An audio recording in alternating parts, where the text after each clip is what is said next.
দিয়ে যান, কিছু মাল রাখতে সুবিধা হবে। এটা কি দোকানদারের বলা অন্যায় হয়েছে? একটু জোরে বলেন না, অন্যায় হয়েছে? আমার মুরব্বী, আমার প্রিয় ভাই খুব গরম মেজাজে বলতেছে, কি তারে কেউ টিয়া কি খায়া লাইছি নাই, কাঠটা কি মাইরা খাইছি নাই, দিয়াম তো অসুবিধা কিতা, দিয়াম তো কিতা হইছে, দিয়াম তো অসুবিধা কিতা, মানে পুরো ফলটি। ইনশাআল্লাহ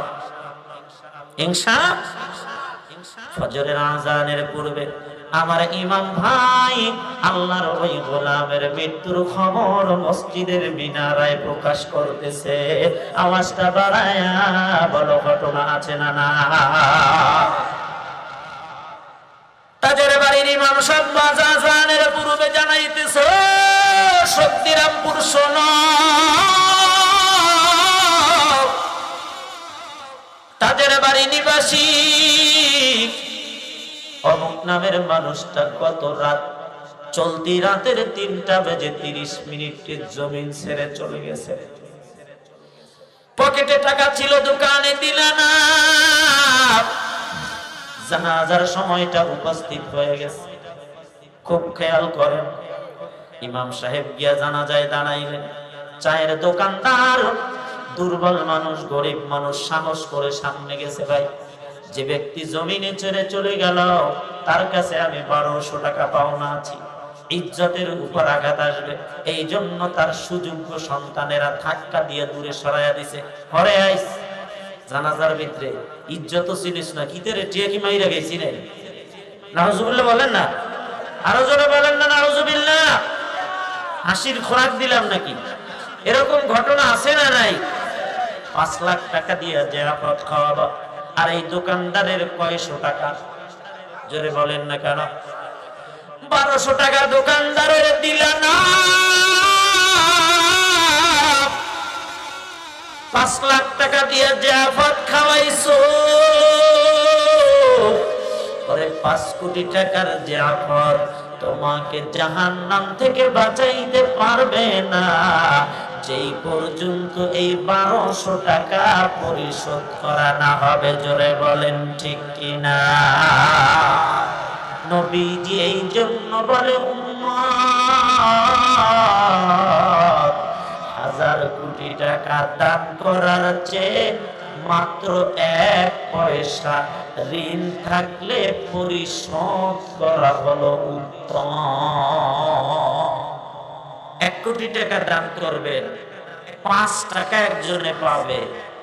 এখন ওই 1 কোটি টাকা দান না করলে আপনি জাহান্নামে যাবেন এমন কোন হাদিস নাই, কিন্তু 5 টাকার ঋণ পরিশোধ না করলে জাহান্নামে যেতে হবে, এর হাদিস আছে না নাই? আর একটু জোরে বলেন, ওয়াজ কি ক্লিয়ার নি? ওয়াজ বুঝছেননি? কিতাব বুঝছেন? আল্লাহ কবুল করুন। হুজুর বুঝছি, অসুবিধা নাই, আমল করার নিয়ত করেন, আল্লাহ কবুল করেন। বাড়িতে গিয়া আমি বাড়িতে একটা ডায়েরি বানাইছি। কি বলেন? মাহফিল ডায়েরি না, জীবন ডায়েরি বানাইছি। পৃথিবী দেখবে, মিডিয়া আছে, শোনেন, একটা ডায়েরি বানান।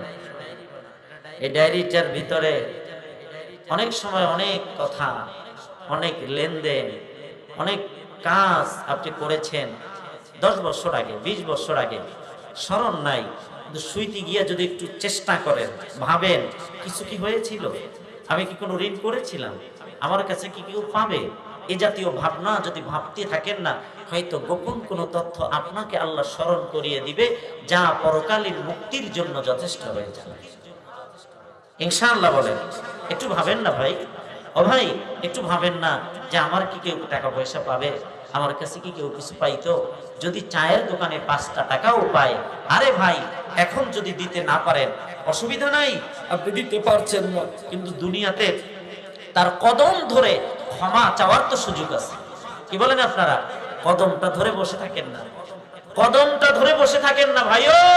5টা টাকা পাইতেন ভাই, 5,000 টাকা পাইতেন ভাই, 50,000 টাকা পাইতেন ভাই, ভাই রে পাওটা ধরে রাখছি, দাবিটা ছাইরা দেন না ভাই, আমার তো দেওয়ার মতো তৌফিক নাই।